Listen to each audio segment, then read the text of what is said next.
Perfect.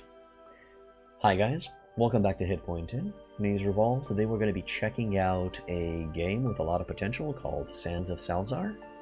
It has Diablo. It's a combination of Diablo with Mountain Blade, and I want to say Heroes 3 as well. Let's see this game together. So we're going to go new game, and we're going to go open world.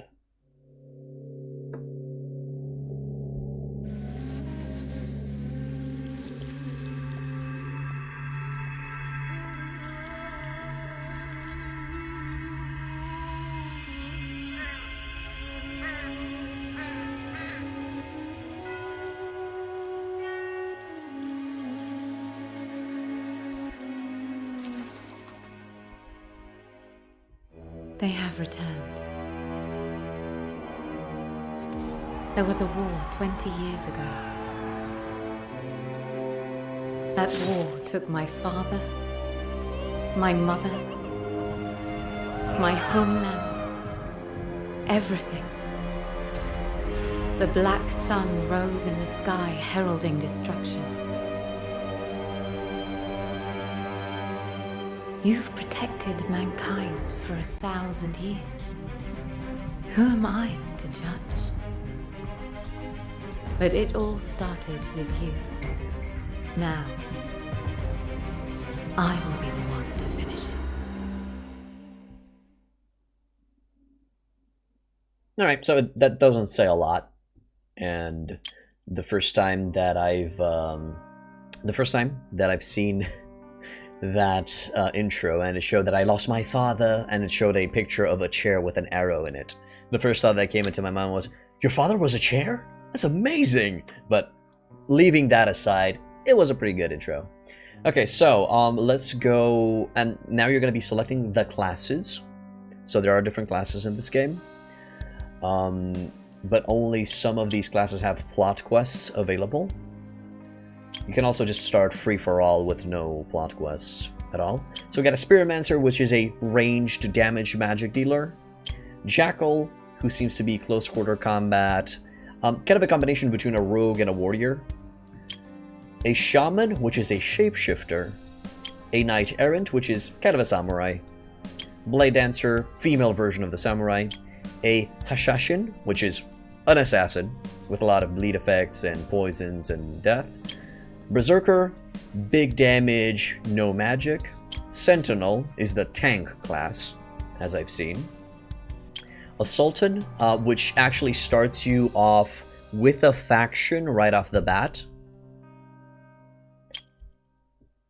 They look like old Turks, like Mongols. Well, this, for example, has a very Asian feel to it.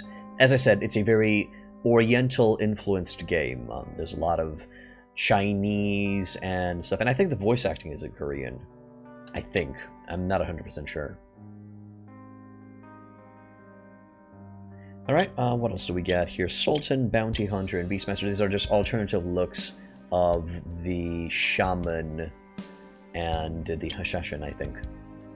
So, the easiest class that I've seen, and which we're actually going to be checking out, is the Spiritmancer, because you can kite your enemies. I literally killed enemies that were 5 levels higher than me simply by kiting and killing them. It took a while, but I could do it. So let's go. Let's take out the Spiritmancer, and then you'll reach this screen, and at this point, I think a lot of people will just walk away from the game because they're like, oh, what the fuck is this shit? What are all of these? The fuck is that? What the fuck are you? So this is the legacy system. Each time you play, the more content you do and unlock, you get legacy points. And for legacy points, each time you replay the game and you start a new game, you can choose some extra skills that otherwise your class would not have. For example, just to take it to the extreme, if we scroll down, we'll see over here these. So at 83 legacy, I can actually get all of the skill points that are only available to the Bounty Hunter, or to the Jackal, or to the Spiritmancer, and so on and so forth.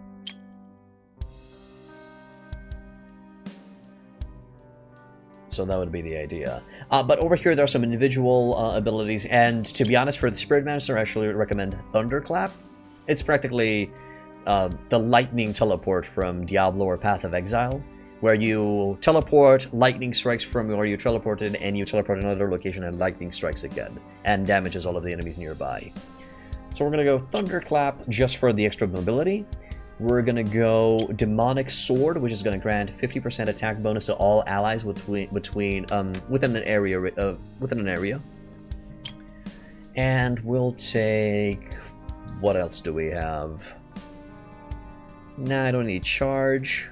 I think we're going to take a dexterity boost. Crit boost? Ooh, crit boost might be good as well. Yeah, give me a crit boost. That sounds cool. So we're going to go with that. Yeah, I know that I have still 3 legacy left, but with 3 legacy I can't buy anything, so let's go. Alright, so now we're going to be selecting our looks. Sadly, there's no female Spiritmancer. I assume they're going to be adding it as the game gets developed. It is a early access game. And just to not stay too much here, we're going to go with this guy. Yes, sadly, your avatar is not going to look as your dude over here. That's the thing that I noticed. But what you're going to do, there's a lot of stuff that you can change. Brown nose, mouth, beard, and so on and so forth. We're going to keep this guy kind of the default skin. And we're going to go with a different body to kind of be similar to our character here. This could work. This could work. This could also work a little bit. Of course, there's archetypes for everyone. I mean, fuck's sake, you can even be this fat dude that's just... So yeah, you can roleplay. You can roleplay. You can be samurais, you can be spearmen. There's some cool shit here. There's some cool shit. Look at this guy. Fucking awesome. Big boy. Alright. So, but just for the sake, since we're a Spiritmancer and we kind of want to keep the vibe of the look with the avatar, we're going to go with this. Alright, so let's create. We're going to give our name...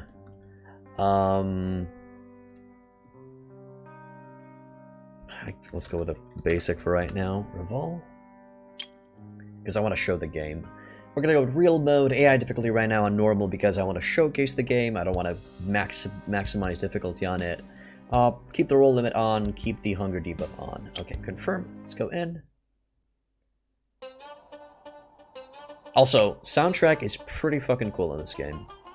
You're a Spiritmancer. There are many wizards in the land, but you are unique even among them. Erasing memories, controlling minds, creating illusions, these are your unique tricks as a Spiritmancer. But you must act discreetly, for the name Revol remains a prominent one on the wanted posters in the underworld. Oh, also, this is a Asian game, so sometimes you'll see the translation in English a little bit wonky. And most likely it'll get patched with time. But it's not as bad as Black Desert Online, for example. You can still understand most of the things that's going on. Getting this here again? I'm fine saying it. Memories of a woman float in your mind. Your deceased wife. Are we still going to Amaranth Town? Zeynep is worried about your health. Her words remind you that you came back from hell with one goal. To find the one who took everything from you. Having come back from death, your powers are much diminished. Your desire for revenge, however, remains strong. So to be honest, I'm not really sure what it refers to when it says that you come back from hell, that you came back from death. Maybe it refers to the fact that you got wounded in a battle and you were on the brink of death and then you got injured. Not really makes sense, but it does give a mysterious vibe to your character. You can imagine them making multiple campaigns for each region in Battleworld because in the modding tool it seems pretty possible. Maybe they're going to do a campaign for each faction. A campaign for specific faction, that'd be cool. But now let's check this game out. We'll talk about Battleworld later. You're in a merchant's camp nestled inside a valley. Beyond lies the desert. So, you can also consider that this is the world map. So you're going to be seeing your party just walking around like this. Those are your boys. You're going to be interacting with the world based on what you're going to be clicking on. You're new here, right? Maybe I can answer some questions. Okay, he's a traveler from any warband game, which will tell you about what's going on. He's going to tell you a little bit about the desert, about current events, and about which ways the Redstone keep. The bottom line is the main empire got destroyed and the throne was usurped. And now the entire land is divided in different tribes and clans that are fighting for power. Sounds familiar? Yeah, it's exactly the story of Bannerlord or Warband. Okay. Yeah, but this time it's the entirety of the map that was once just one empire. Okay, so let's go into the party screen. In the party screen, you'll see... So just to explain the game real quick, you got an inventory screen. And you also have ranged weapons. In this case, we have the wooden wand, which actually gives us light orb attacks. You just pew-pew. We're gonna get that shabby clothing. Sadly, the equipment... only the weapon appears on your character, right? The equipment doesn't get changed. Yet. Maybe someday. We got a return scroll, which seems to be a heartstone from World of Warcraft. Very MMO-ish. Got some beans, which is food for your party. Then we got... What's her name? Zainab? Yeah, Zainab. So Zainab is the sister of my deceased wife. Hey lol, welcome back to the end. And she's coming with me to seek vengeance for the death of my wife. 26 megabytes of Bannerlord update? Oh, fuck yeah. Most likely. Who knows, maybe this game is made in Saudi Arabia. So, you can view details. If you mouse over everything, it's actually going to give you an explanation about each stat.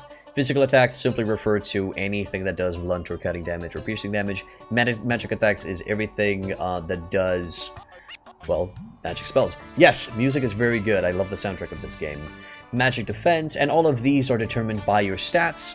You have agility, which gives you the chance to dodge and to perform crits. Spirit, which gives you more mana regen, more magic defense, more magic attack. Stamina, which gives you more health regen, and more physical resistance, physical defense. And Strength, which gives you more physical attack, and it also increases your block chance. So if you're going to be going with a physical character, you're going to be putting a lot of Strength in and Stamina. If you're going to be going with a Rogue, you're going to be adding Strength and Agility. If you're going to be going with a Mage, you're going to be adding Spirit. And I think Agility affects your crit chance with spells as well. Then you got Movement Speed, which is literally the movement speed in battle. Health regen, magic regen, and so on and so forth. And did you learn all of these in these 2 hours you played? Yes. Oh, not on stream. I learned all of these in the 1 hour that I played. Yeah, for some reason, idle titles got better music than bigger titles, most of the time at least. Yeah, because they don't put a lot of budget into their sound department. Okay, so, lol, I'm showcasing a new game. So let's go into skills. Over here, you're going to be having your legacy, which you've selected at the beginning of the game. You're going to be having, I've also added from the legacy, enhance agility. And I'm going to be adding Spirit Magic, and in this case we have only one ability, and that's Psychic Bullet, which is just a major AoE explosion that does damage on the first enemy and the enemies around that it hits. Well, yes, I did read and study the game a little bit in the hour that I played. Okay, now these are character slots, so you're going to be able to have companions and heroes in your army. You'll unlock these through the talent tree, which we're going to be talking a little bit. And then you have squad slots. Now, each squad can have from 2 soldiers up to 8 or etc. amounts of soldiers, depending on the soldiers that you have. You can even have animals and monsters and stuff in the game.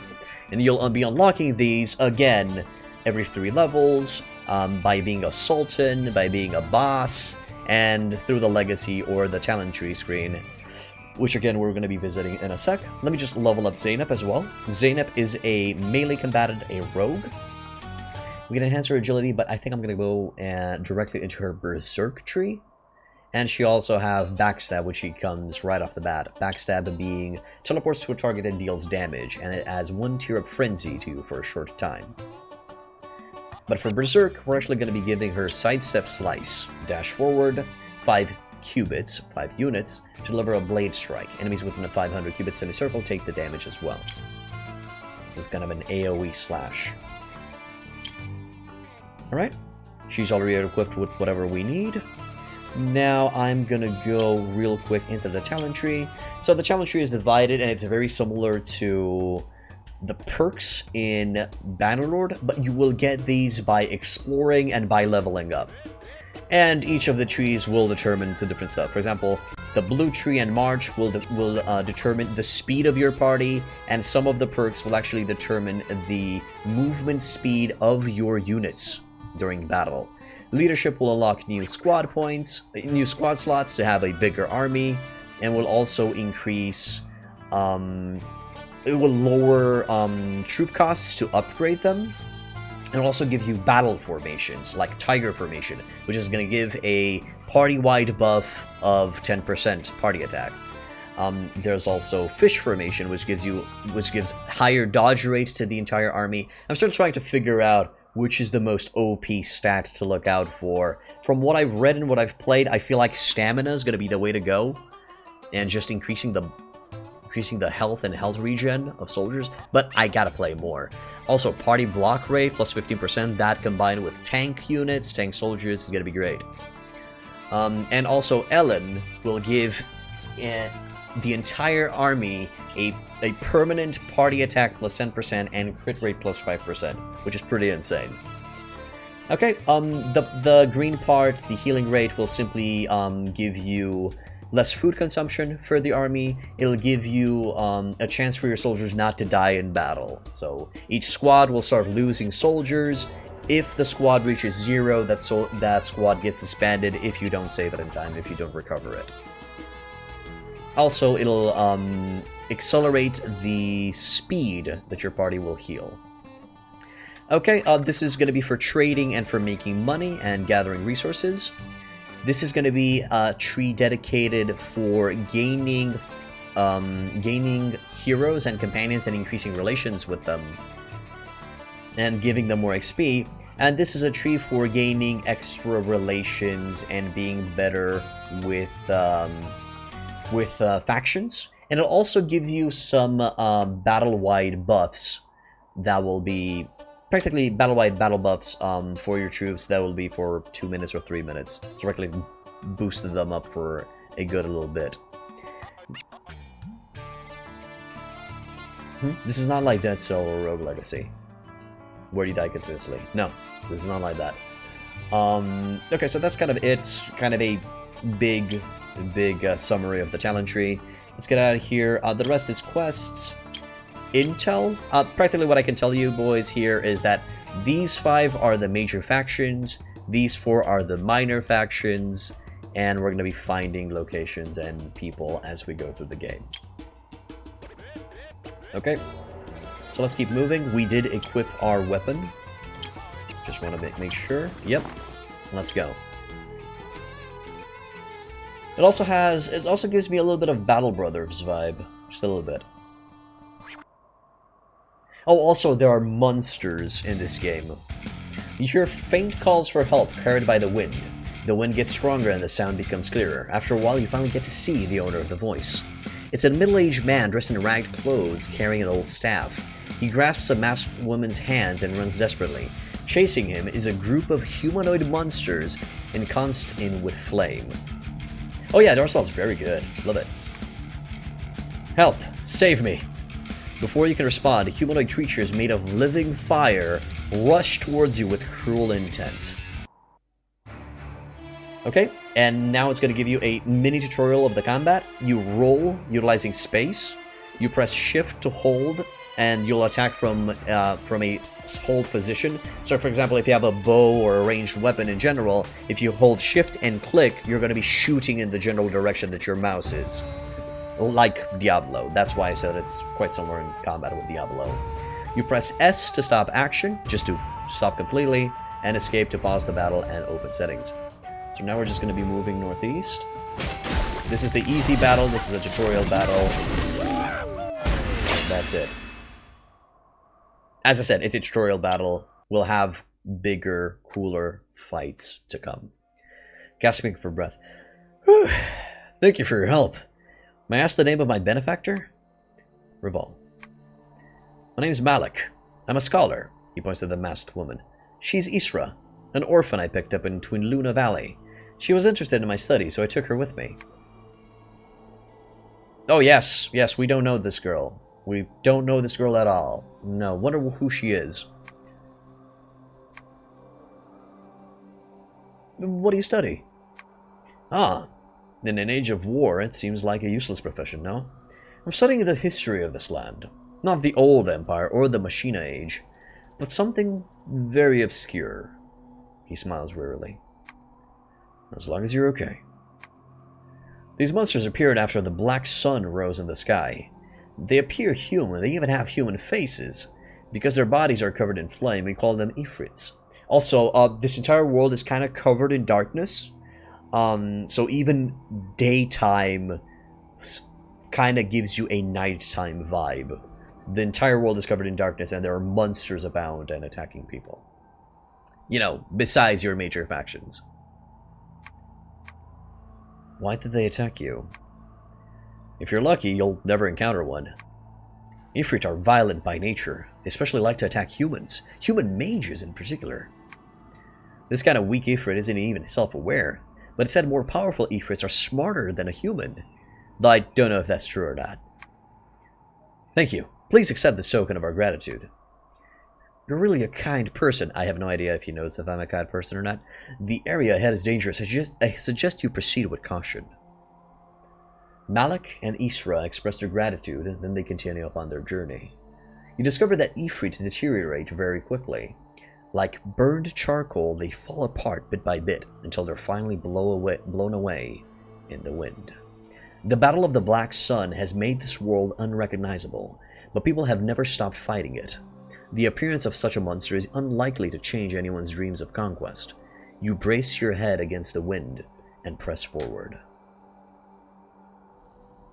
Ifrit is like an imp in Arabic. Okay, that's cool. So we're going to talk with this caravan leader, and he's going to take us to Redstone Valley. At the end of the valley, you see a caravan preparing to head out into the desert. They're willing to take you with them and give you a trade permit. So the game recommends you that you go to Redstone Valley. The area is low-level friendly. You also are free to go in other locations as well. But we will go in Redstone Valley now. And now, we literally have reached the world map. The world map is divided into, well, several smaller maps. I think it's because of limitations or because of the game is in early access. But practically, we are now in this zone, which we literally have to explore. We have to go through the Fog of War and explore these locations, which is pretty cool. These are settlements. And it will tell you who are the rulers of these settlements. Also, if I scroll further back, I'll see the entirety of the world map, and we are currently within this region, right here.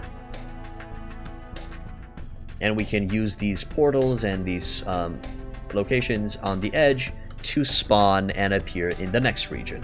Umbra Cliffs, and Zagros Mountain, Western Dokana Desert, and so on and so forth.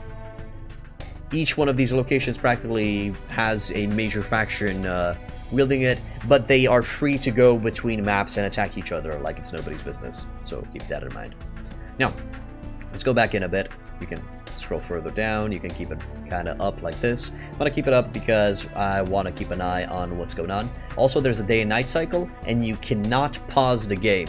Well, you can pause the game if you press escape, and I think the game pauses if you go into menus and stuff like that. But if you're on the world map and you go and grab yourself a cup of tea, you're going to be returning, and you're going to see that a few days have passed. Things go on while you're sitting still. There's no pause like in Bannerlord or in Warband, for example. And from here on out, you're just going to be exploring. You're going to be finding these nodes, you're going to be finding these treasures, you're going to be getting these shrines, and these shrines will give you a percentage of a talent. And once you find a few of these shrines, you're going to be getting some talent points from them. So the game does promote exploration. It does reward exploration as well. Also, I am going to be bringing down the sound effects a little bit. There we go. Just because they're a little bit loud during fighting. Also, I'm not sure if it's a bug that you see the content of a chest before you touch it, but it's a thing. Okay, so also you're going to be able to notice what you are capable of interacting with by the sparkles. You'll see that there are these small sparkles that you click on. That means that it's an interactable node. And if you hover over them, you're actually going to be seeing the pointer turn into a hand. So this is a stable. Oh, okay. So last time I played, in my test playthrough, these were not the items at this mount merchant. These were not the mounts that were here before. So you got a brown horse, which will increase the party march speed by 30. Or a armored horse, which has a party march speed of 40. It's a strong thoroughbred, and armor may not be used during combat. Which means, yes, there are mounts that you can use during combat. In this case, I think we only have 400 Uthars, which is the currency of this game. We will not buy that brown horse. We don't have enough money. So let's move to the left. A hesitant adventurer.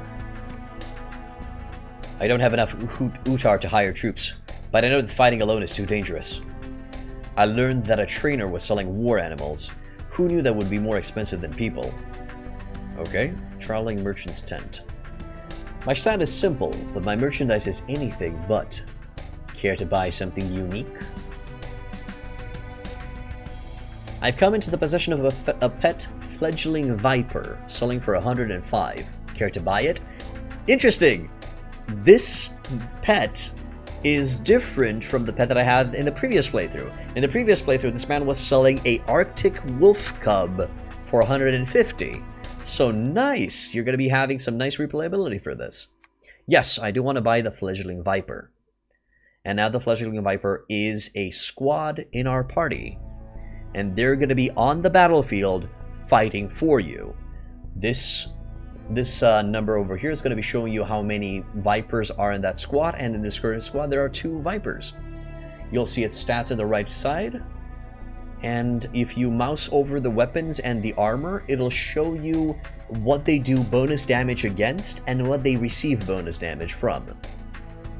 So for example, this viper have a sub-weapon attack. He will deal less damage to medium armor, less damage to heavy armor. He'll deal less damage to fortified armor by a lot, and less damage to heavy cavalry, but he's good against light cavalry armor. Oh yeah, these are your comrades in battle. And the cool shit is, if you click on promote, it'll show you the troop tree of the thing. So at level 8, you're going to be able to promote it to a Viper, and at level 15, you're going to be able to promote it to a Viper King. And of course, each one has more abilities, more better abilities. Your Poisonous Fangs bite enemies in range, dealing 324 damage and poison for 5 seconds. The Viper King has Stinging Fangs 2, Disable Resistance, and Poison Immunity cannot be affected by poison. And it has very high max health, holy shit. And it's just one. So it's just one, so it's kind of like a mini boss that you're going to be having in your party. Again, as I said, some of the graphics are a little bit but if you get used to them and if you don't care about it, there's some cool stuff here. A wolf pack. Okay, let's go fight it. Let's go into battle. So we're in battle. Zeynep is going forward. I'm here. And we're fighting.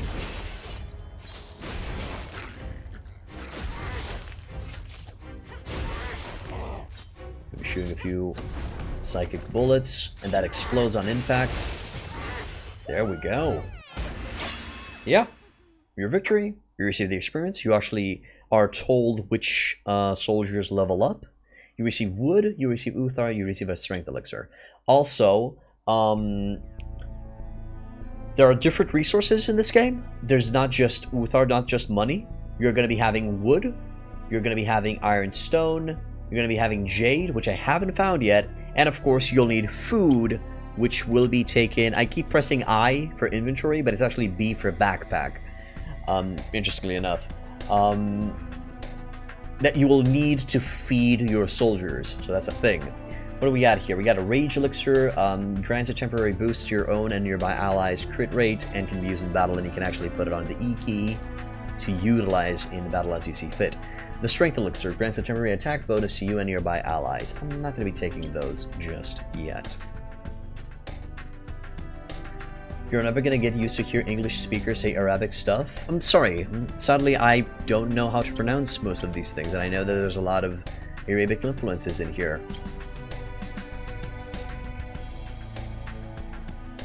Okay, so we found a gathering of bandits. This is exploration mode regiment, so you're going to be having only your dude and a few others.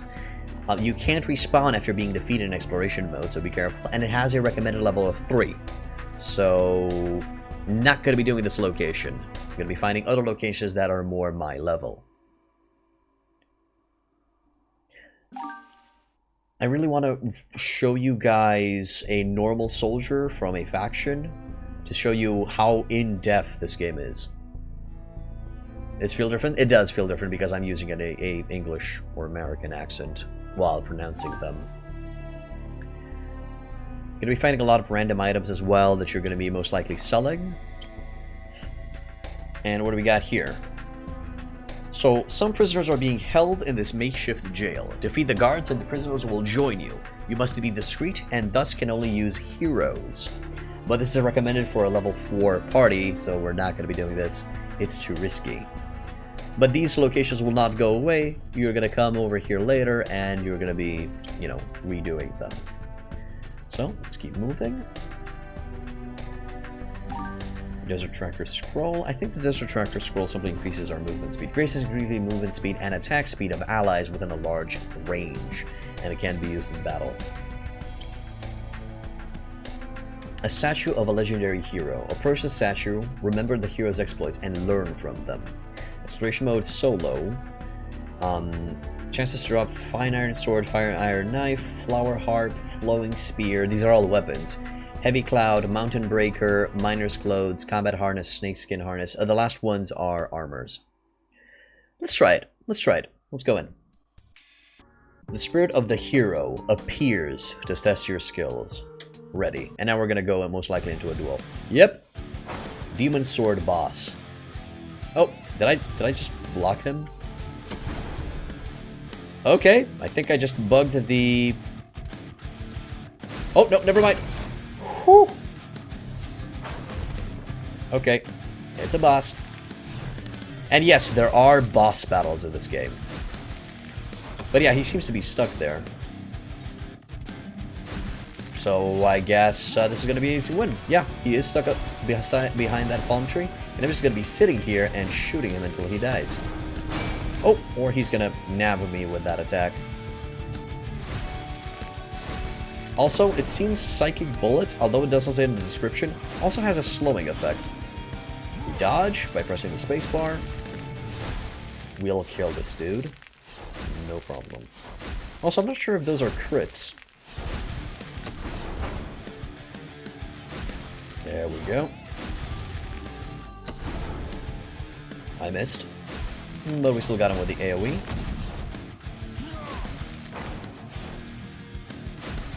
Well, this was anticlimactic. I do have to say that this game is still in early access. But hey, if I got lucky, I guess I'm going to be doing this. There. Alright, lol. Have a good one, man. We also leveled up from that battle. We received Soldier's XP and I think a Mountain Breaker. We've all reached level 2 and reached something. I'm not exactly sure. I didn't get to read. Mountain Breaker. A two-handed weapon.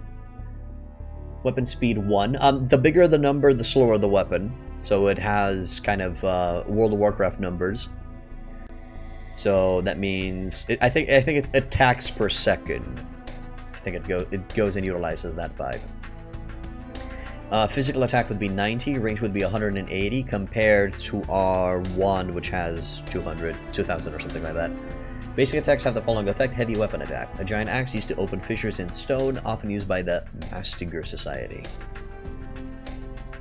Oh, and we actually need level 6 to utilize that. That's interesting. That's also cool.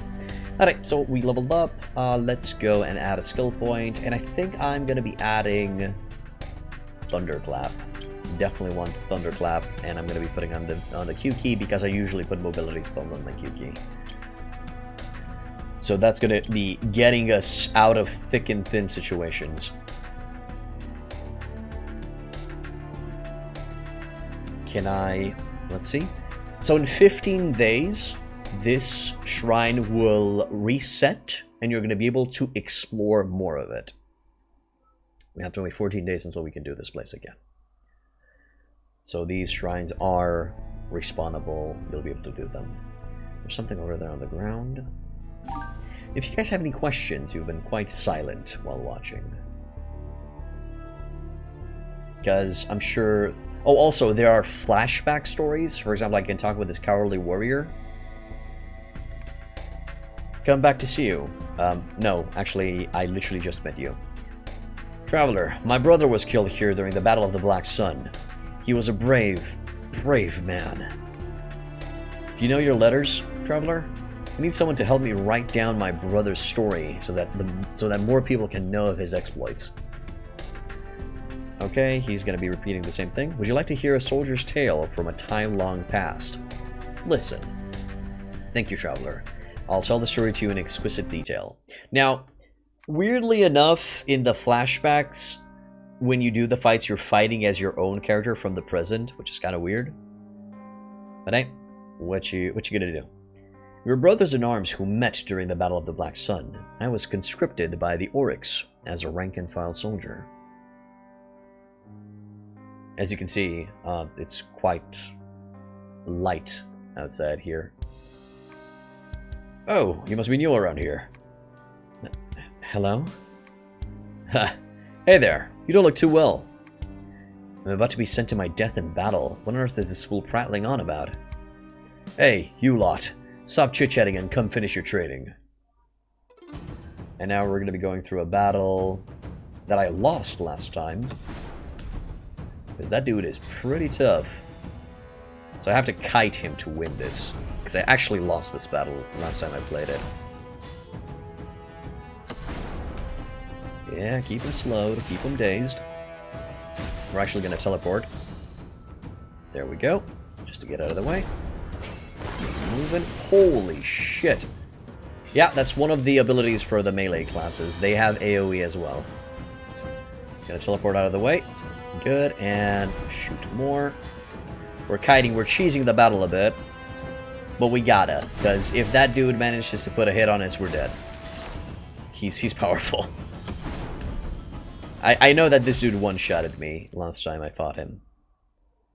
Okay, we're out of mana. We're actually going to be waiting for a while. We're going to be running away like a bitch. I don't think I'm going to be able to kill him, though. And also, he's gaining up on me. Good. Ah, 700 damage. That hurt, man. Maybe, just maybe. Oh, shit, no, light attacks. Also, let's see. Gonna be using the dodge a bit. Gotta wait for mana to come back. He's gonna be using that big attack in a second. Yep, there it is. Dodged. Like a boss. Gotta save up. Thankfully, your dodge roll doesn't cost mana. Whew. I might be able to pull a one out of this. So yeah, I do understand why it was stated that the Spirit Mancer is easy, because you can easily kite your enemy. And you can actually gain equipment that increases your movement speed as well. Alright. You're pretty damn good for the silent type. Thank you. We're on the same team. Nice.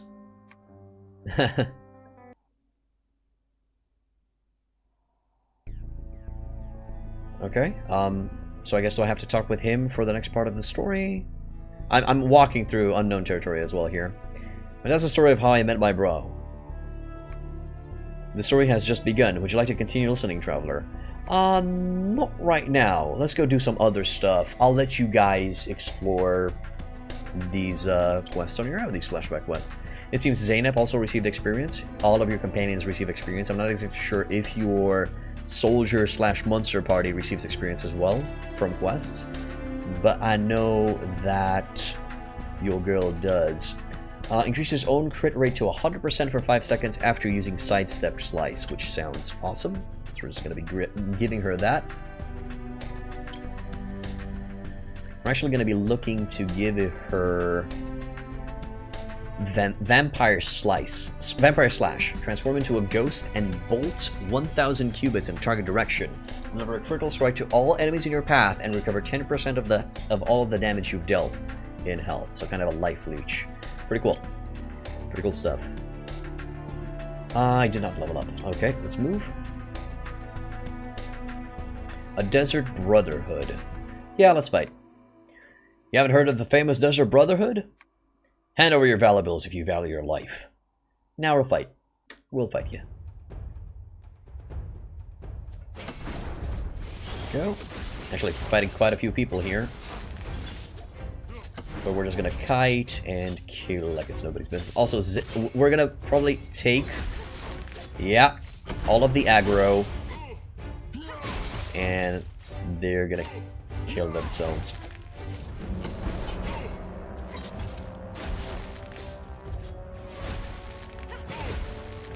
There we go. Alright.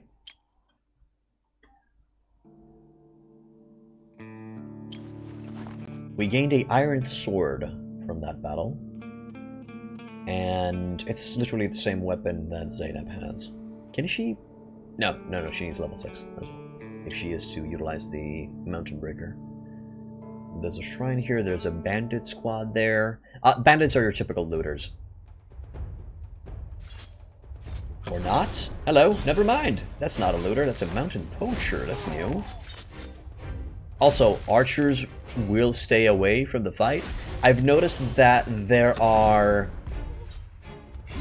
spearmen, which have bonus damage against horses.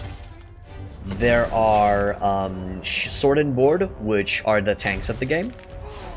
And there are a light cavalry, heavy cavalry, mages, which fall into two categories, damage dealers and healers. Also, there are crossbowmen and archers, but I haven't really seen a difference between the two. For example, crossbowmen fall on the category of archers when you mouse over their damage-dealing weapons. Okay, let's keep moving. I'm actually gonna go... Okay, Redstone Keep, North Outpost. Perfect, we can actually hire some soldiers from there, and I'll be able to show you the extent to which this game is going for. Beautiful damage. I don't like the experiment, to be honest.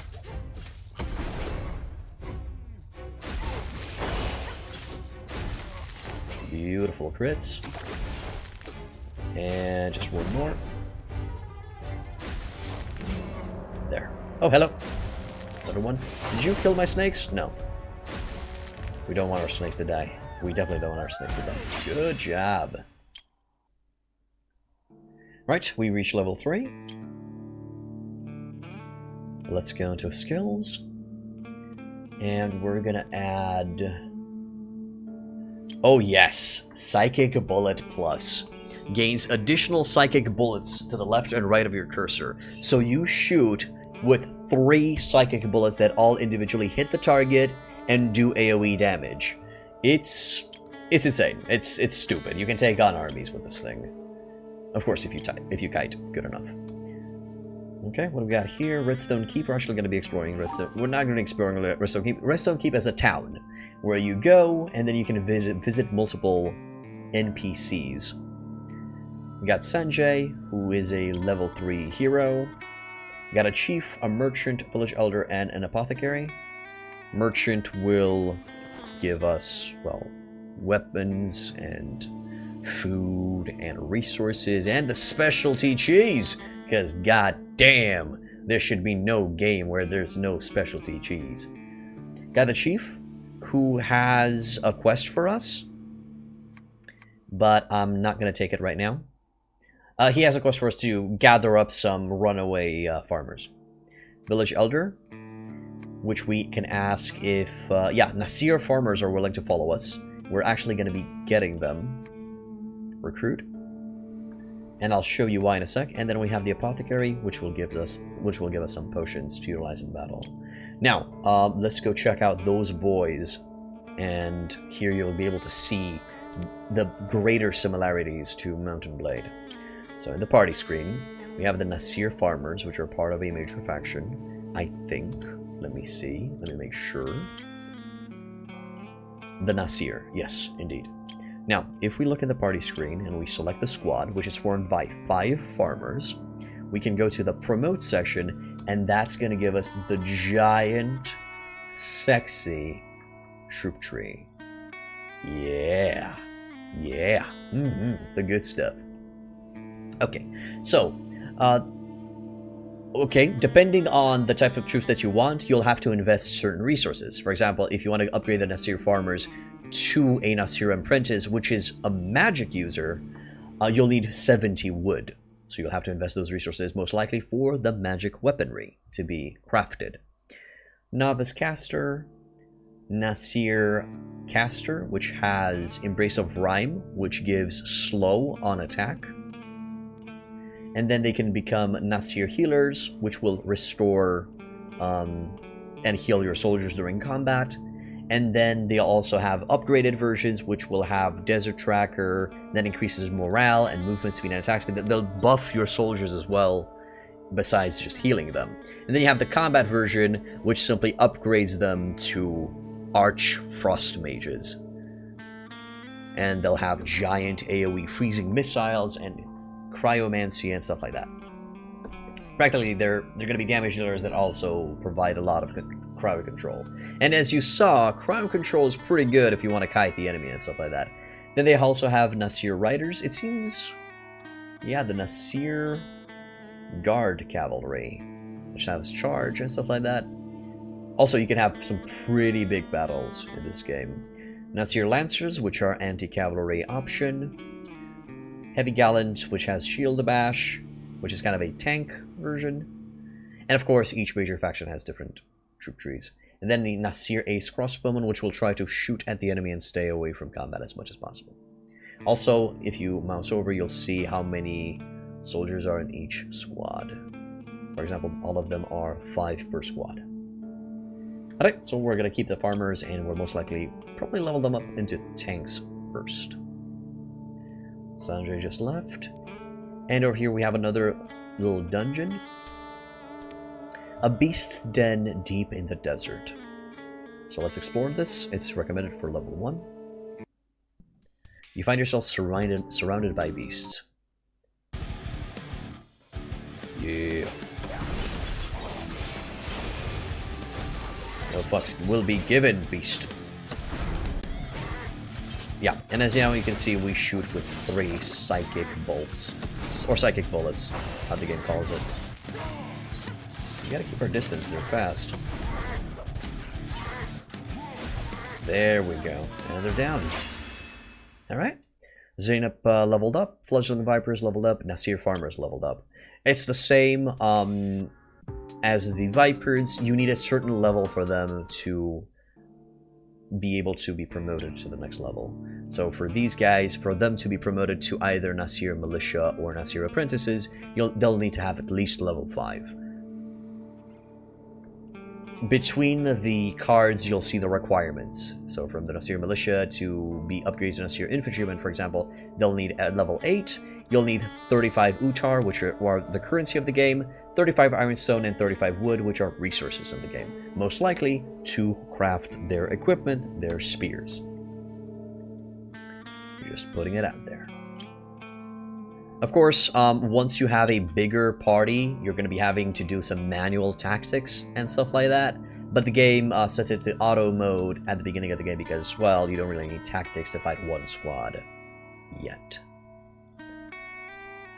Okay, let's enhance her strength to do more damage and have a higher block chance.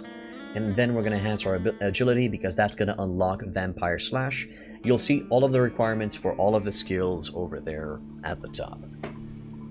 So in this case, it requires enhanced agility level 1 and enhanced strength 1. So these two. Yeah. Good. Let's go out and about. Nasir Sultan Husnu is currently patrolling the area. We're gonna move on. We're gonna go to this. Actually, yeah, let's do the quest. Isa left the third. Okay. Let's go to the quest for the chief. We have some restless youths that want to leave, no matter what we tell them. But the world after the Battle of the Black Sun, we all know what it's like. They snuck out last night and we're very worried. Can we trust you to bring them back? How will you respond? We will pledge for this quest. They haven't gotten too far. Someone saw them split into 3 groups, headed in 3 different directions. Please find them as soon as possible. It will get more difficult the farther away they get. And they're right there. So that's the farmer's party.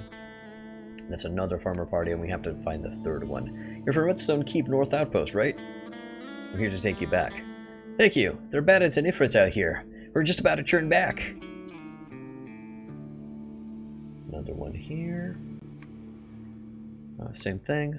You want us to go back? Give us 34 Utar, or we're not going anywhere. Check them by force. Because that's also going to give us some, that's also going to give us some experience. I am here to rescue you. Please don't resist. Also, we're going to have the farmers. There you go. You beat up those peasants. Pesky peasants. Know your place.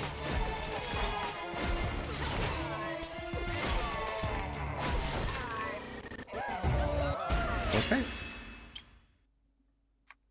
Stop. No more. We'll go back, okay? Fuck yeah.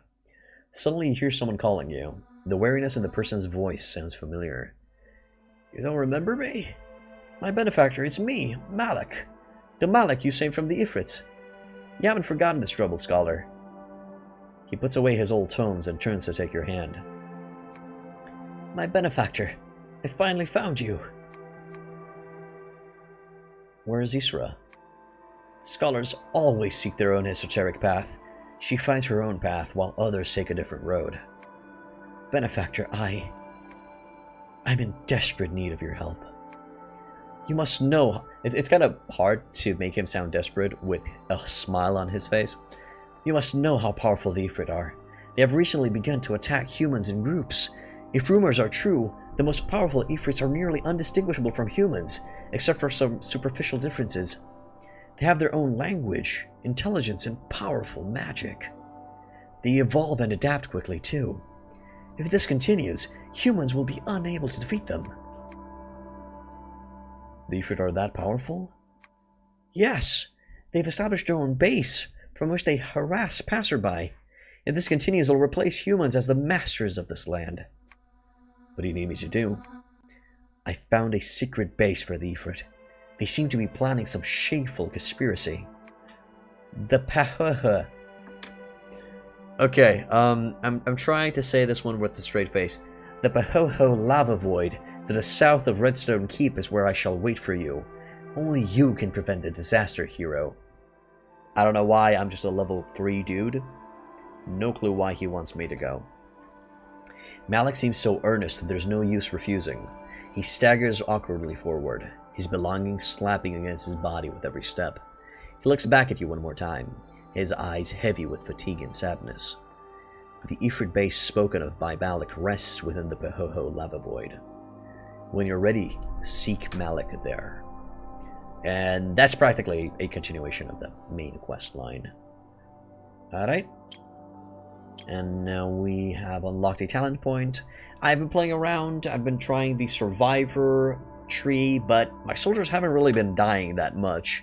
So I think I'm going to be going for leadership and just increase my my squad capacity for a while. But that's gonna be it for today. Hope you found the game interesting. I don't know, I'm looking forward to hearing your thoughts. What do you think of it? If you want to see more of it, just let me know, and we'll see where we go from there. But that's going to be it for today. I'm going to be saving the game and exiting. New save. There we go. Alright. So, if you like what I do, please hit that follow button. It really helps me out, makes the channel grow, makes everything more awesome. If you want to further support me, also subscribe. If you are on YouTube, please like, subscribe, leave a comment. It really helps with the algorithm. And please, let me know if you want to see more of this. That's it for me, and I wish you boys and girls a wonderful, wonderful day. Bye-bye.